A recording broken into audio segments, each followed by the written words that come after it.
Nous allons parler également d'outillage à main et je vais venir voir les sertis aisément en fait. Une meilleure prise et on les sertit.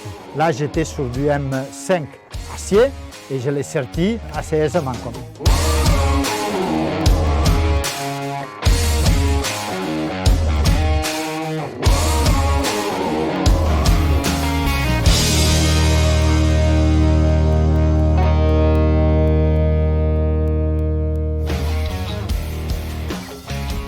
La pince R100 pour l'arrivée, la pince N100 pour les écrous assertis en fait. Deux pinces d'ergonomie similaires et c'est justement leur avantage principal, cette ergonomie en fait. Avec l'ergonomie de la poignée incurvée, on arrive à avoir des ergonomies d'utilisation qui sont améliorées en fait.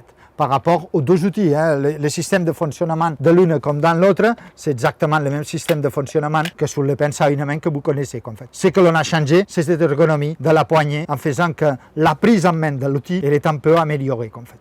Également sa robustesse. On est sur des outils dans lesquels on a amélioré la robustesse de l'outil complètement. En fait. Donc la 100 pour poser tous les rivets du diamètre 4 au diamètre 4,8 alu et acier, par contre uniquement du 4 en rivet inox. La pince N100 pour poser tous les écrous assertis de M3 à M6, toute matière, alu, acier, alu et acier, pas inox, sur celle-là sur l'M6, parce qu'il va s'arrêter à M5 pour l'acier inoxydable.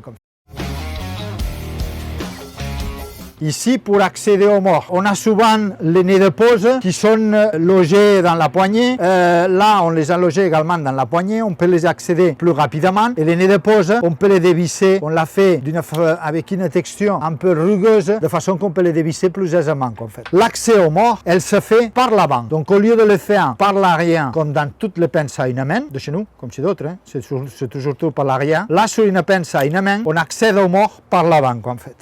On a accès également aux porte-morts et on peut les dévisser sans clé. Ça, c'est en plus. On peut les dévisser sans clé. On va retrouver les 3 morts. C'est une pince avec une main à 3 morts. Et je vous fais remarquer que la taille du mort, on est sur une taille de mort qui est quand même très conséquente. En fait. J'espère que vous le voyez bien. En fait. Et voilà, une taille de mort qui est assez conséquente pour une pince une main. On retrouve le même système de fonctionnement avec poussoir à mort et ressort que l'on retrouve dans les pinces à 2 mains. Quoi. Donc, j'ai dit que c'est une pince à une main, mais c'est quand même une pince à une main qui a été bien améliorée au niveau intérieur, en fait, par rapport aux pinces à une main courantes que l'on trouve sur le marché, le nôtre, comme celle d'autres fabricants. On va remonter le tout, comme vous l'avez vu que je le faisais sur les pinces à batterie. Donc tout simplement, le mort, il faut le balancer à l'intérieur du nez et il faut se débrouiller pour qu'il soit de même avec la poigne, avec la partie crantée une en face de l'autre. Une fois on a fait ceci, on peut déjà venir visser le nez, le porte-mort dans l'axe de l'outil. Vous voyez, c'est assez aisé de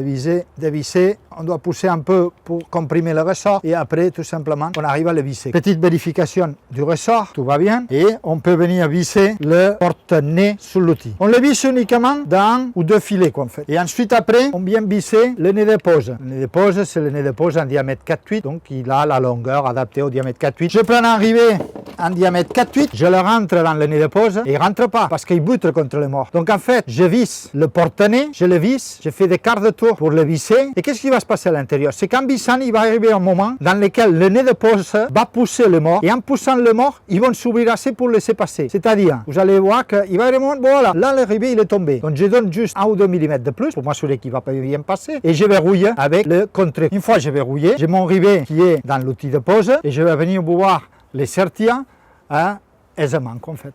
Donc, voilà. Un accès très rapide au tirant. Le tirant, il est tout simplement posé. Donc il est livré avec les tirants et les nez de pose dans un sachet parce que l'outil peut poser du M4, du M5, du M6 et du M8. Et il est livré donc à chaque fois avec les tirants et le nez de pose adapté au tirant. Donc chaque fois, il faut adapter les deux qu'on fait. Au niveau de l'outil, pas de réglage de course. On a tout simplement à visser les croix sertis sur le tirant. On peut venir tirer déjà comme ça, on réduit un peu la course en faisant comme ça, de façon d'avoir une meilleure prise et on le sertit. Là j'étais sur du M5 acier et je l'ai serti assez aisément en fait. L'écrou il est serti, donc il est pris dans la tôle et je peux dévisser à l'arrière pour libérer mon outil.